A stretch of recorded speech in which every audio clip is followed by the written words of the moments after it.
e é para você que está se preparando para o concurso do Tribunal de Justiça de Santa Catarina que eu estou aqui mais uma vez, diretamente do estúdio da prova, para prosseguir com as minhas considerações com respeito à revisão do conteúdo de direito civil que foi previsto no seu edital que deflagrara o concurso público que você quer se submeter, que você quer prestar. E o tema que nós vamos rever nesta oportunidade abarca vários tópicos do seu conteúdo. Lá no conteúdo programático de direito civil, nas noções de direito civil, nós temos fatos jurídicos, atos jurídicos, atos ilícitos e negócios jurídicos. E eu gostaria de aproveitar o ensejo, aproveitar a oportunidade desta nossa aula para rever todos estes conceitos, para trazer à sua memória a compreensão de cada um daqueles institutos, visando a sua melhor preparação nessa reta final para o certame. E eu, para explicar todos aqueles institutos, vou partir de uma premissa maior, dizendo que a nossa vida resulta de uma sucessão de acontecimentos. Nós vivemos uma série de acontecimentos, às vezes acontecimentos bons, às vezes acontecimentos ruins. Um dia chove, outro dia faz um calor insuportável. Tem dia que nós acordamos mais dispostos, mais animados. Tem dia que estamos menos otimistas, mais desanimados. E assim nós vamos vivendo, assim nós vamos tocando a nossa vida. Não sei se já tiveram a oportunidade de assistir a um filme chamado Efeito Borboleta. Este filme, Efeito Borboleta, ele retrata a chamada teoria do caos, que é a teoria que apregoa que o simples bater de asas de uma borboleta seria capaz de produzir um tufão do outro lado do mundo. Porque para a teoria do caos, todos os acontecimentos, tudo aquilo que nos ocorre, tem repercussão nas nossas vidas. Todos os acontecimentos, por mais irrelevantes, por mais insignificantes que possam aparentar, têm repercussão na vida das pessoas. Mas o fato é que nem todos os acontecimentos têm repercussão para as relações jurídicas. O simples bater de asas de uma borboleta é um acontecimento irrelevante para o mundo do direito. Porque o simples bater de asas de uma borboleta não gera nenhuma interferência nas relações jurídicas. Porque não serve nem para criá-las, nem para modificá-las, nem conservá-las e muito menos para extingui-las. Em outras palavras, ninguém vai adquirir ou perder direitos e ou deveres por um simples bater de asas de uma borboleta. Então, tem acontecimentos que são irrelevantes para o mundo do direito, porque eles não geram nenhum efeito, não trazem nenhuma repercussão para as relações jurídicas, porque não servem para criá-las, modificá-las, conservá-las e nem tampouco para extingui-las. E esses acontecimentos que são irrelevantes para o mundo do direito, nós vamos desprezar nesta hora, porque só vamos considerar os outros acontecimentos que interessam para o mundo do direito, porque repercutem nas relações jurídicas para constituí-las ou conservá-las ou alterá-las, modificá-las ou extingui-las. E esses acontecimentos que interessam para o mundo do direito, porque repercutem nas relações jurídicas por qualquer uma dessas maneiras que eu mencionei, são chamados de fatos jurídicos. Fatos são todos os acontecimentos, mas os fatos jurídicos são tão somente aqueles acontecimentos que produzem efeitos nas relações jurídicas, porque são acontecimentos que servem para constituí-las, conservá-las, modificá-las ou extingui-las. E estes fatos jurídicos tanto podem ser acontecimentos naturais, como podem resultar de condutas pessoais.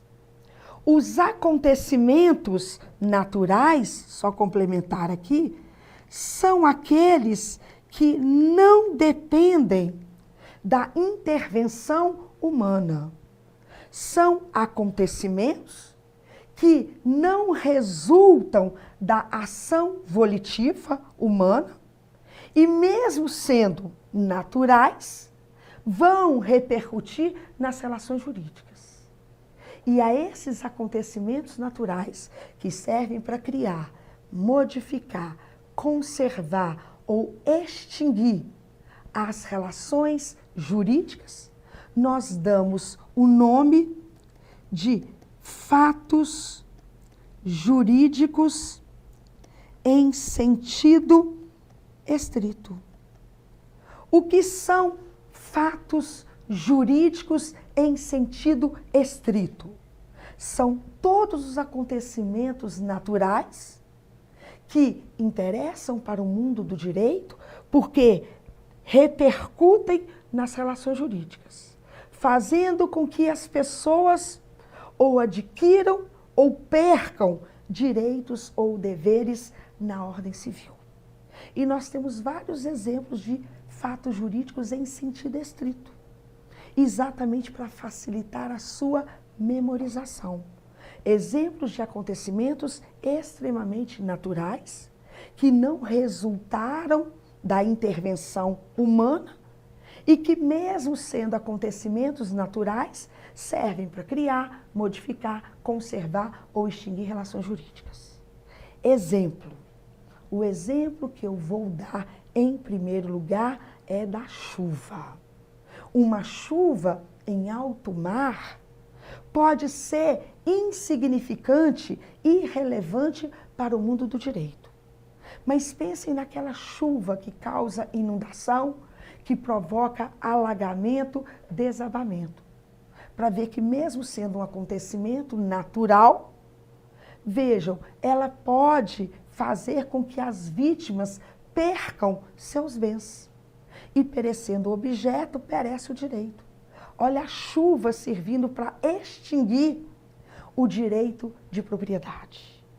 Ou essa mesma chuva pode fazer surgir para a vítima o direito de ser indenizada por uma seguradora. A mesma chuva que pode servir para extinguir o direito de propriedade pode servir para constituir em favor da vítima o direito de percepção de uma indenização a ser paga por uma seguradora. Acontecimento natural que ora extingue direito, ora constitui direito. Portanto, é um fato jurídico em sentido estrito. Um segundo exemplo, morte. E aí eu gostaria que os senhores imaginassem aquela morte mais natural possível. Aquela que a pessoa dorme e simplesmente não acorda mais. Para ver que, mesmo que seja natural, ela tem o condão de constituir para os herdeiros do falecido o direito à herança. Porque com a morte de alguém, a herança transmite-se desde logo aos herdeiros, quer eles sejam legítimos, quer eles sejam testamentários. de maneira que, ainda que a pessoa não saiba da sua qualidade de herdeira, ou ainda que ela sequer tenha conhecimento da morte, a herança deixada pelo falecido já é dela. Porque o fato gerador de aquisição da herança é a morte de alguém. Porque quando a pessoa morre, ela perde a sua capacidade de direito. E para que os bens que antes eram dela não fiquem sem titularidade, a transmissão é feita desde logo. Ela se dá de imediato. Olha a morte, mesmo sendo natural, servindo para constituir direitos hereditários. O simples correr das horas, o tempo. O tempo, ele pode interferir nas relações jurídicas de todas as maneiras que eu destaquei para os senhores, criando, conservando, modificando ou extinguindo. Quando a pessoa nasce com vida, ela adquire capacidade de direito. Mas até os 16 anos, ela é absolutamente incapaz. Dos 16 aos 18 anos, relativamente incapaz. Até que aos 18 anos, finalmente, cessa a minoridade e a pessoa fica habilitada a exercer pessoalmente atos da vida civil. Vejam, à medida que o tempo vai passando para as pessoas, a capacidade de fato delas vai modificando. Olha o tempo servindo para modificar a capacidade de fato das pessoas. Uso capião. Uso capião é um modo de constituição do direito de propriedade que tem como base, que tem como fundamento uma posse prolongada no tempo. Porque aquele que possuir de fato uma coisa, por um lapso temporal mais ou menos prolongado, que vai variar ora para mais, ora para menos, constituirá a seu favor o direito de continuar possuindo. Uso capião é um modo de constituirmos o direito de propriedade, com fundamento numa posse prolongada no tempo. E vejam, prescrição e decadência. A prescrição e a decadência, temas que também estão previstos no seu edital, são efeitos do tempo. Tanto a prescrição quanto a decadência são efeitos do tempo que servem para limitar a exigibilidade ou o exercício de um direito. O credor tem o direito de exigir do devedor o pagamento, porque se o devedor não lhe paga o que deve, o credor tem mecanismos para agir em face dele, para buscar o pagamento forçado. Mas o credor tem um tempo para isso. E se ele, credor, não exigir do devedor o pagamento no tempo que lhe é conferido por lei, ficará extinta a sua pretensão através do que nós chamamos de prescrição. A prescrição é um efeito do tempo que serve para limitar a conduta do credor consistente em exigir do devedor o pagamento. Tem direitos potestativos que têm prazos para serem exercidos. E se a pessoa não exercer no prazo que lhe é estabelecido por lei ou ajustado, convencionado, ele vai perder o direito. Quem perde um direito porque não exerceu no tempo que deveria exercer, sofre o que nós chamamos de decadência. O que é a decadência? É exatamente a extinção do direito que não foi exercido no tempo que deveria ser. Portanto, vejam que prescrição e decadência, lá previstos no seu conteúdo de direito civil, são fatos jurídicos em sentido estrito. Porque são acontecimentos naturais. O tempo interferindo nas relações jurídicas, ora para extinguir a pretensão do credor de exigir do devedor o pagamento, ora para extinguir um direito potestativo que não foi exercido no tempo que deveria ser. Mas vejam que ao lado dos acontecimentos naturais, nós temos aqueles outros que vão resultar de condutas pessoais. E se nós estamos falando de condutas, nós estamos nos referindo a atos jurídicos. Atos, porque são condutas das pessoas.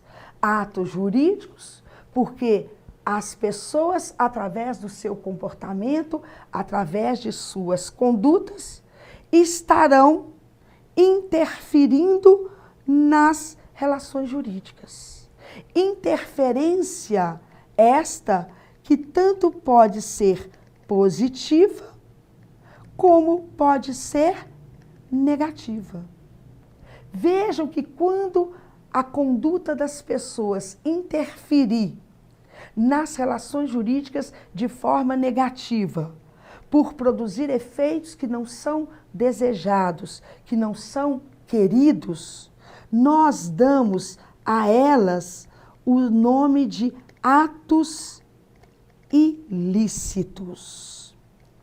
Atos ilícitos são condutas voluntárias ou negligentes ou imprudentes das pessoas que irão repercutir nas relações jurídicas, criando, modificando, conservando ou extinguindo-as de forma negativa, porque produzem efeitos que não estão incluídos, inseridos dentro da permissibilidade normativa.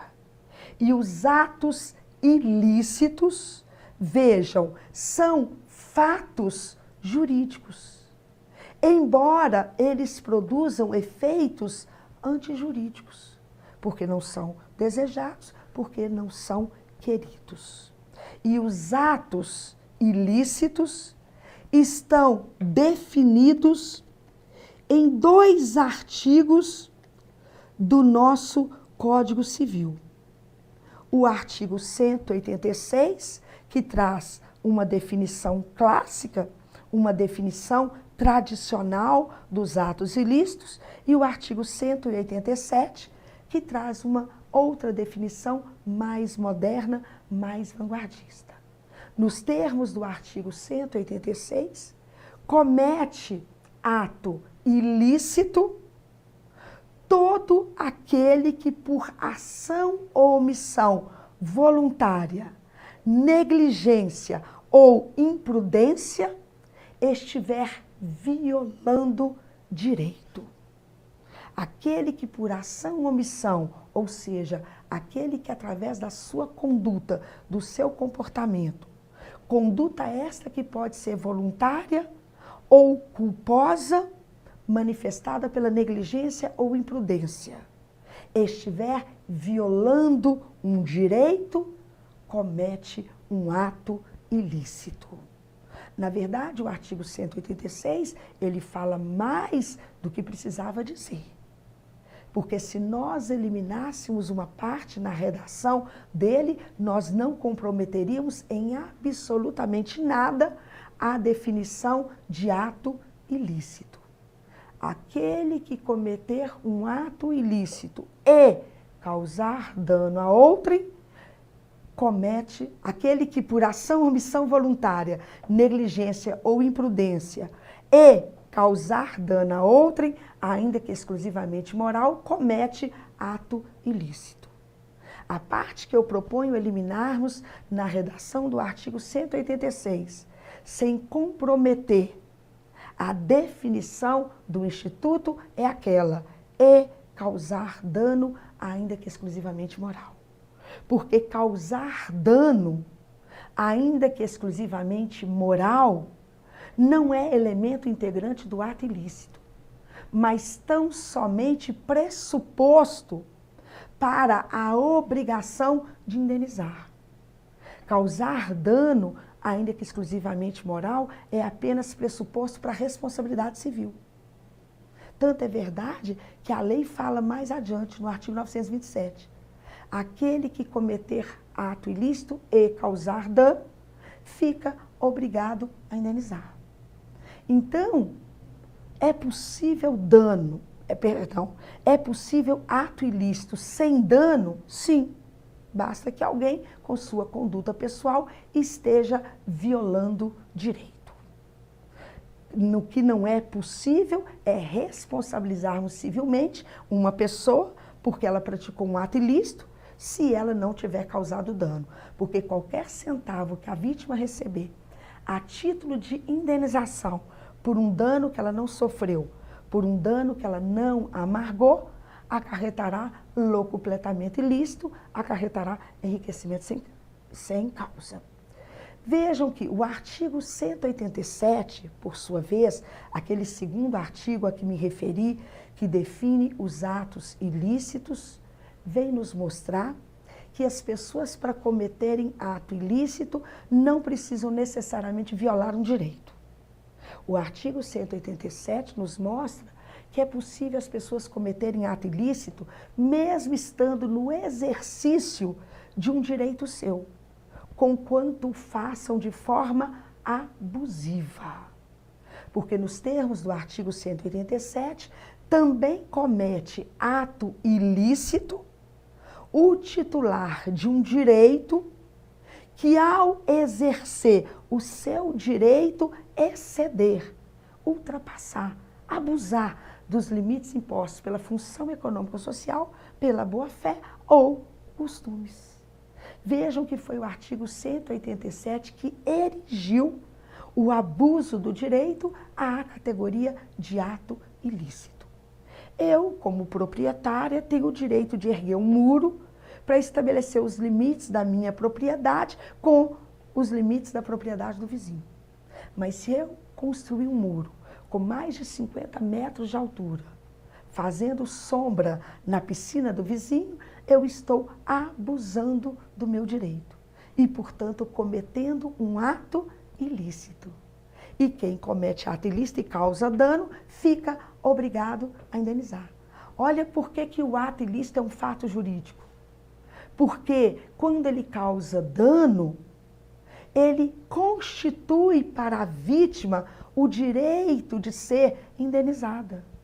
E, ao mesmo tempo, o dever para o responsável civil de indenizá-la. Olha o ato ilícito servindo para constituir uma obrigação de pagar uma indenização.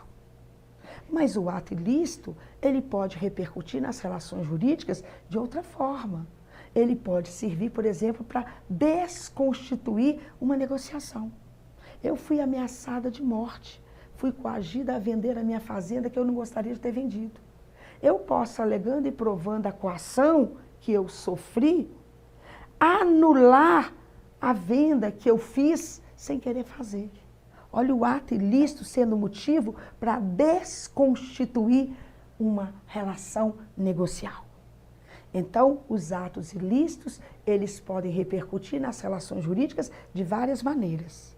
Não só constituindo a obrigação de indenizar quando tiver causado dano, mas servindo para desconstituir uma relação negocial também.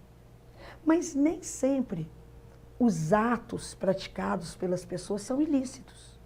Porque nem sempre as pessoas, com seu comportamento, estarão violando direitos ou abusando dos direitos.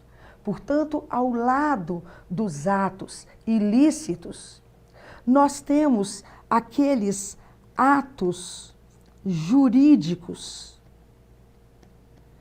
lícitos. E esses atos jurídicos lícitos, vou mudar a tela só para completar aqui. Vejam, esses atos jurídicos lícitos, eles podem interferir nas relações jurídicas, tanto por força de lei, quanto em razão da manifestação de vontade. Todos os atos jurídicos lícitos interferem nas relações jurídicas de forma positiva. Atos jurídicos lícitos são aqueles comportamentos que não estão nem violando direito, nem abusando do direito. E que vão interferir nas relações jurídicas, ora por força de lei, ora por força da manifestação de vontade. Aos atos jurídicos lícitos que produzem efeitos mais da lei do que da vontade, nós damos o nome de atos jurídicos em sentido estrito. E aos atos jurídicos lícitos, que produzem efeitos mais da vontade do que da lei, nós damos o nome de negócios jurídicos.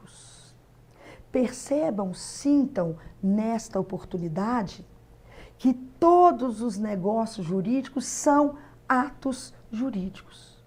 Porque todos os negócios jurídicos resultam da conduta voluntária das pessoas. Porque o que são negócios jurídicos? São atos jurídicos que têm por fim imediato a constituição, a modificação, a conservação ou a extinção das relações jurídicas. Vejam, os negócios jurídicos são atos, porque resultam sempre da conduta voluntária das pessoas. Os negócios jurídicos são atos jurídicos, porque são condutas voluntárias que vão ser adotadas com este propósito de constituir direitos e ou deveres. Os direitos que emergem de uma negociação são exatamente aqueles que as pessoas que negociaram visaram constituir. Numa negociação, nós podemos não só constituir direitos e ou deveres, como também extinguir direitos e ou deveres, abdicando daquilo que a gente teria o direito, porque estamos abrindo mão voluntariamente.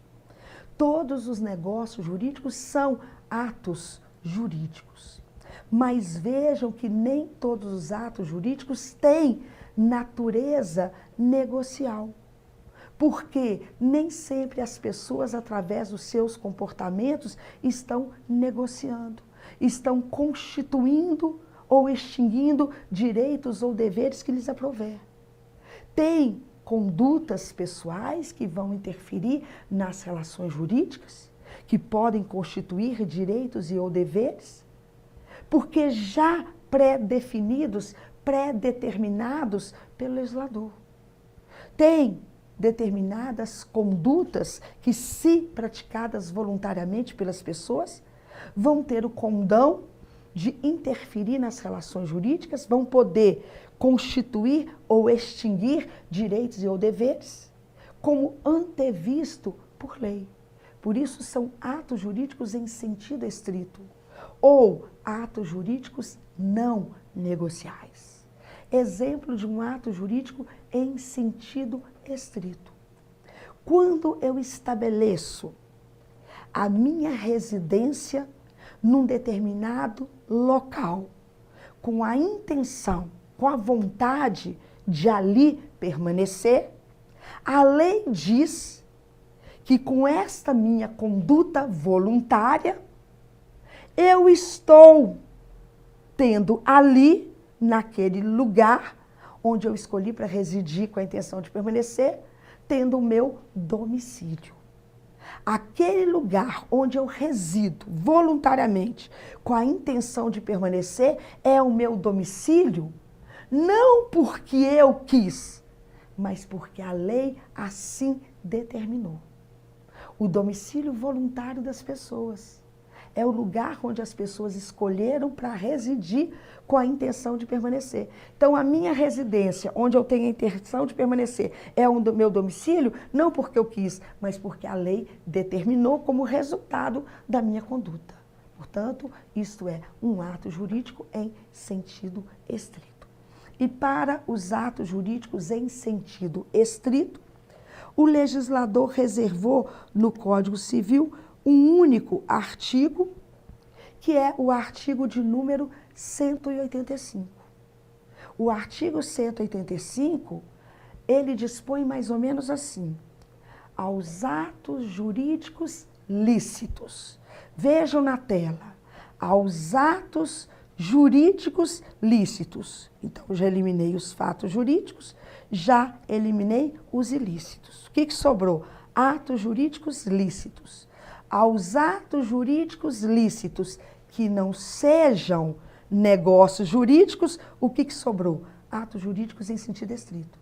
Aplicam-se no que couber as disposições do título anterior.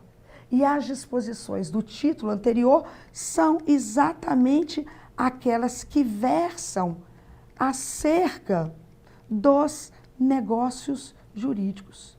Do artigo 104 até o artigo 184, os senhores vão encontrar as regras, deixa eu colocar aqui no plural, artigo 104 ao 184. Os senhores vão encontrar as regras que versam sobre os negócios jurídicos.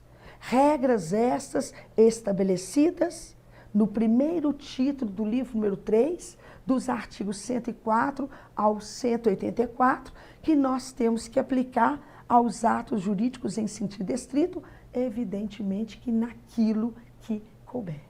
E esses artigos que vão do 104 até o 184 são exatamente os que versam sobre existência, validade e eficácia dos negócios jurídicos, tal como consta ali do seu conteúdo programático. Então, muito importante o estudo desses artigos que estão compreendidos no primeiro título do livro número 3, artigos 104 ao 184, que ao disciplinar os negócios jurídicos, estarão, no que couber, disciplinando igualmente os atos jurídicos em sentido estrito, que são condutas pessoais, condutas voluntárias, que criam, modificam, extinguem as mais variadas relações jurídicas. Condutas voluntárias que têm o condão, não só de constituir direitos e ou deveres, como também extinguir direitos e ou deveres. Com essas considerações, acreditamos ter, neste momento de revisão, conseguido relembrá-los a definição de cada um desses institutos que foram antevistos pelo seu examinador no edital. Fatos jurídicos, atos jurídicos lícitos, negócios jurídicos e atos ilícitos, junto com prescrição e decadência. Todos espécies do gênero fatos jurídicos, que são acontecimentos naturais ou resultante de condutas pessoais, que servem para criar, modificar, conservar ou extinguir as mais variadas relações jurídicas. Com essas considerações, esgotado o tempo deste bloco, eu agradeço mais uma vez a sua atenção, a sua audiência e renovo a minha esperança de estarmos juntos no próximo bloco, na próxima aula, quando daremos sequência à nossa revisão. Muito obrigada, pessoal, e até o próximo bloco, se Deus quiser. Até lá!